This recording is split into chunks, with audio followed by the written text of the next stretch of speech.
탈중국화의 전략들이 성공을 해야지만 삼성전자가 구만전자까지 갈 수 있지 않을까.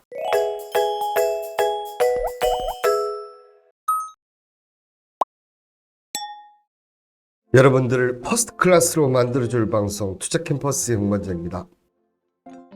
자, 오늘은 이 얘기를 빠뜨릴 수가 없지 않겠습니까? 이 삼성물산 부당 합병 관련 혐의 관련해서 1심 재판 결과가 났는데 예상을 뛰어넘는 정말 0.1%도 안 되는 이런 부분들을 무죄로 만들어내는 정말 이번에 이 재판 결과가 대단한데요. 과연 이재용 회장은 이 사법 리스크 해소로 삼성의 주축이죠.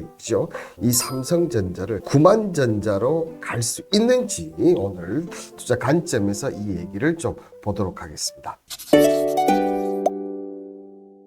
삼성물산의 부당 합병 혐의 무죄 선고. 요 사진은 이재용 삼성전자 회장이 5일 서울 서초구 서울중앙지방법원에 열린 불법 경영 승계 관련해서 1심 선고 공판에서 무죄를 선고받은 뒤에 법원을 나오고 있는 모습인데요. 자, 지금 언론이나 이 전문가들은 이 회장의 이 사법 리스크가 해소되면서 초격차 경영에 탄력이 붙을 것이라 이렇게 전망을 하고 있습니다. 자, 그럼 여러분들 이 내용 조금 살펴보면 검찰은 이 회장이 2015년 참 오래됐습니다. 그죠? 2015년이고 저도 저 당시에 이제 증권회사를 제가 근무할 당시인데 이 제일모직과 삼성물산 합병 과정에서 최소 비용으로서 경영을 안정적으로 승계하고 지배력을 강화할 목적으로 제가 전일 얘기했던 후진적 지배구조의 전형적인 모습이에요. 이 부분이 초일류그룹이라는 이 삼성그룹이 후진적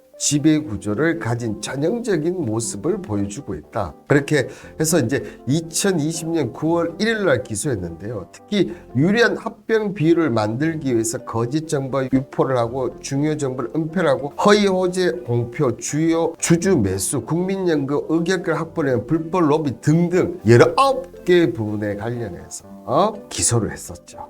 자, 그렇지만 법원은 오히려 신성장 동력 확보를 위한 목적으로 합법적 과정에서 따라서 이루어진 합병이다. 여러분들 아시다시피 이 삼성전자가 갖고 있는 변호인단은 웬만한 로펌보다 훨씬 더 뛰어난 그런 이 변호인단을 갖고 있습니다. 그리고 법조계 인사들을 갖고 있는데 당연히 불합리적이고 불합법적인 이런 부분들은 당연히 없겠죠. 그런데 검찰이 제기한 또 제가 그 당시에 느낀 입장에서 봤을 때는 솔직히 후진적 지배구조를 개편하기 위한 그런 부분이 저도 맞다고 생각하는데 이게 결국 한 2015년 이후에 건 8년 9년 만에 나왔는데 무죄 선고를 받았다는 거죠. 자, 서울중앙지법 형사합의 25-2부에는 시장법상 부정거래행위, 시세조정, 업무상 배임, 분식회계 등등 19개 혐의로 기소된 이 회장이 무죄 판결을 냈고 여기 관련된 피고의 13명에도 죄가 없다. 이런 확률이 여러분들 대한민국 역사 법원 판결의 1%가 안 돼요. 보통 지금 최근까지 올라가면 0.92% 정도? 이렇게 올라왔다고 하는데도 불구하고 이 1%의 어려운 제가 그 어려운 걸 해냈지 말입니다. 그죠? 그러면서 변호인들은 이번 판결로 삼성물산 합병과 삼성바이오로직스 해계 처리가 적법하다는 것을 확인하면서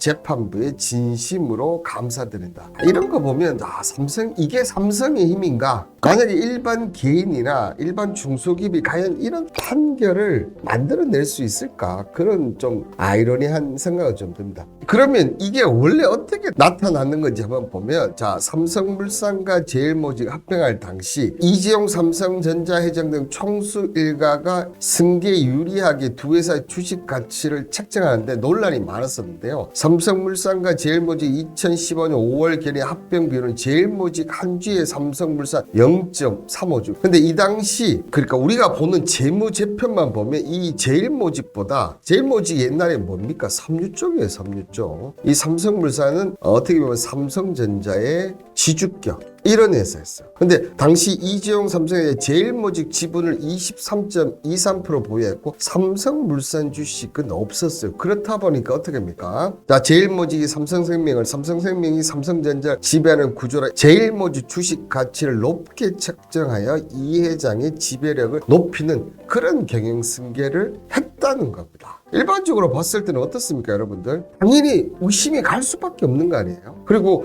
이 제일모직 자체가 물론 그 안에 에버랜드라든지 삼성 바이오로직스, 지금은 삼성 바이오로직스죠. 근데 그 전에 이 당시만 하면 둘 다 가치가 없는, 에버랜드 같은 경우 그나마 가치가 좀 있죠, 그죠? 그렇지만 삼성물산이 갖고 있는 삼성전자 주식에 비해서 턱없이 모자랐다는 게 일반적인 평가였다는 거죠. 그런데 지금 보시면 제일모직 한 주에 삼성물산이 0.35, 제가 볼 때 이게 반대해야 돼요. 삼성물산 한 주에 제일모직 0.35, 이게 맞았는데 이런 것을 해서, 자, 이런 거 관련해서 19개 혐의로 기소를 했는데 이 부분에서 지금 무죄 판결을 받은 거죠. 또 여기에 이 삼성바이오로직스 설립 이후에 최소 79억에서 1,407억까지 매년 적자를 기록했고, 그런데 갑자기 2015년에 9천억 순이익을 이렇게 내면서 회계규칙표, 그러니까 적자가 나타난 게 갑자기 흑자를 내면서, 이거 뭐라고 얘기합니까, 여러분들? 분식회계.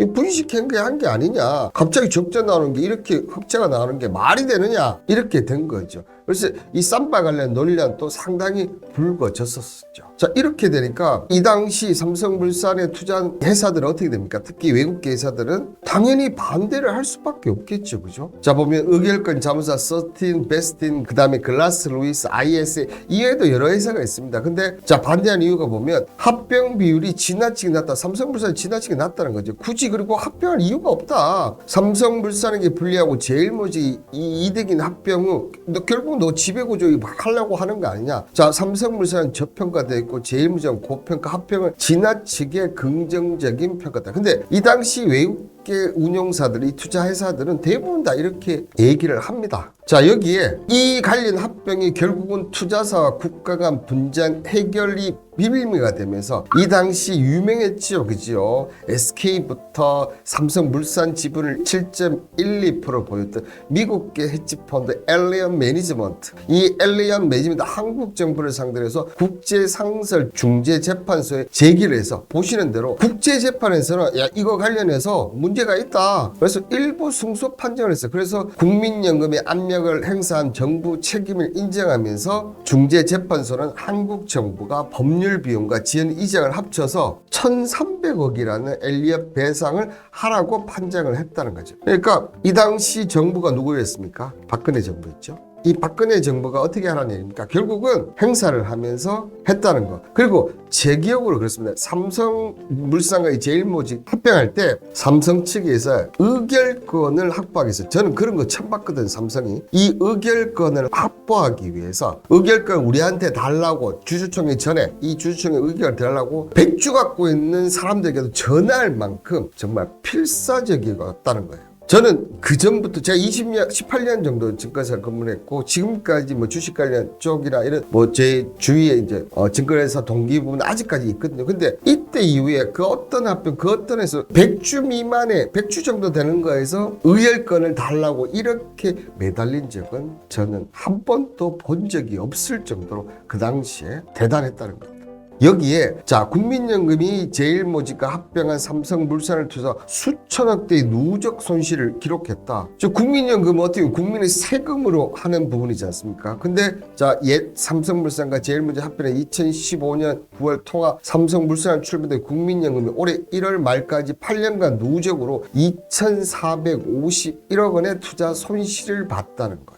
그러니까 엘리엇 같은 경우는 정부의 입김이 했다고 외국에서 인정을 했고, 국민의 세금으로 운영되는 국민연금은 이 합병을 해서 2015년도 8년간 누적으로 2,451억 원의 투자 손실을 봤다. 누가 봐도 합병이 맞지 않다는 거죠. 그렇지만 삼성은 어떻게 됐습니까? 자, 이 삼성물산, 이 제일모직의 지분을 인수하면서 이게 지주가 되면서, 자, 그 다음에 어떻게 됩니까? 삼성생명, 그 다음에 삼성전자, 여기 또 뭡니까? 삼성 SDS라는 이런 지배 구조를 만들면서 삼성전자를 합법적으로 지분이 그닥 없는, 정말 말도 안 되는 지분으로 삼성전자의 대주주를 만들, 이런 지배 구조를 만들었다는 거죠. 여러분이 보기에도 참 아이러니하지 않습니까?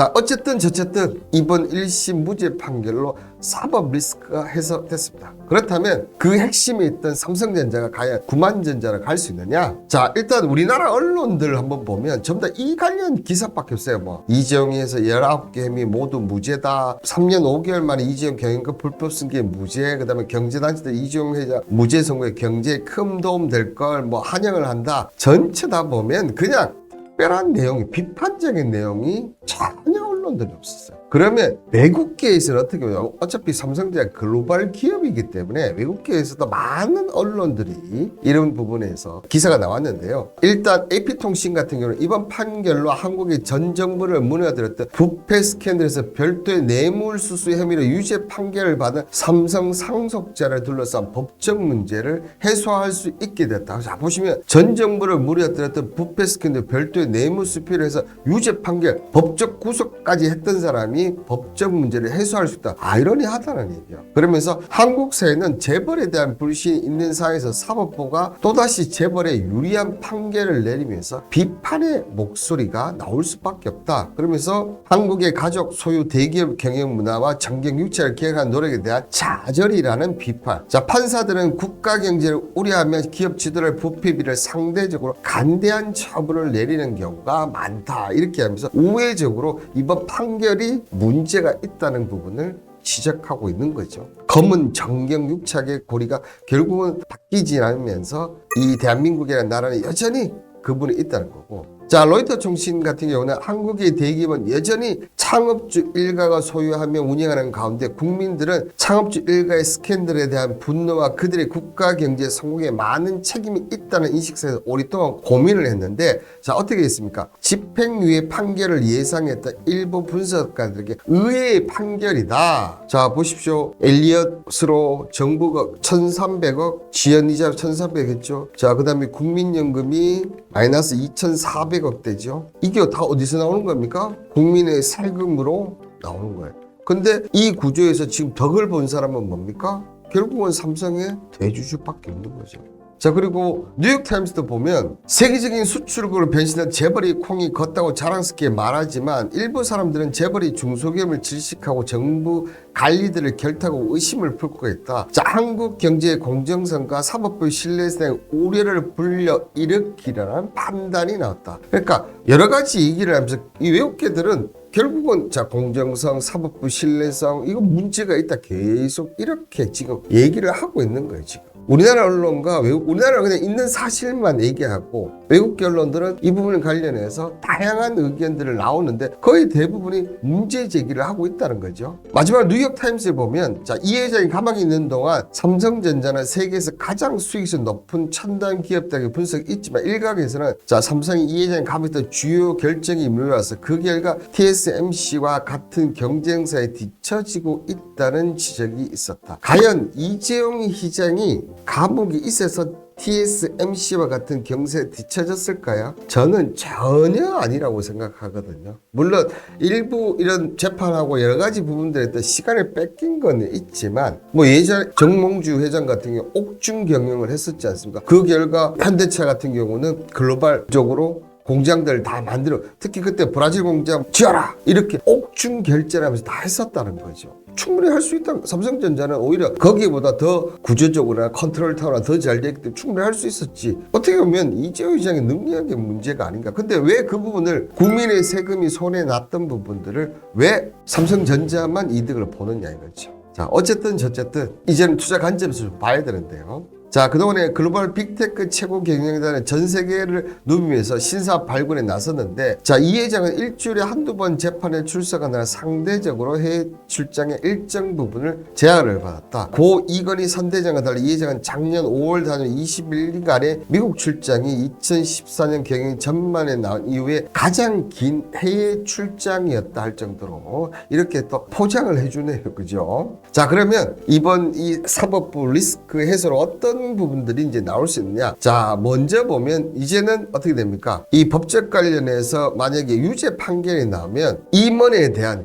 권한 법적 책임이 됩니다. 중대재해처벌법 이런 것들을 받을 수 있기 때문에 이 관련해서 미등기 임원이었었는데 이제는 등기 임원으로 빨리 나오면서 회사의 주도권을 더 하면서 직접적이고 빠른 연결고리를 만들겠다. 자, 그리고 이 그룹 컨트롤 타워 부활. 자, 이건희 회장이 있을 때 그죠? 이학수라는 정말 컨트롤 타워의 장이 있었지 않습니까? 이번에도 이제 그런 부분들이 지금 나오지 않을까. 자, 여기에 마지막으로 보면 지금 삼성전자가 보면 여러분들 지금 현재 자금이 많이 주긴 많이 예전에 100조가 넘었는데 75조의 유보율을 갖고 있습니다. 근데 올 초에 보면 CS2023 간담회에서 올해 초대형 대형 투자를 할 가능성이 높다 하겠다 이렇게 밝혔어요. 근데 삼성전자가 지금까지 뭐 2017년 9조 원을 투자 미국 전장업체 하만 인수가 마지막이었거든. 이제는 어떻게 합니까? 이런 관련 쪽, 특히 저는 4차 산업혁명 쪽 아니면 삼성전자가 지금 반도체에서 가장 밀리고 있는 게 뭡니까? 비메모리, 패키징 뭐 이런 쪽이지 않습니까?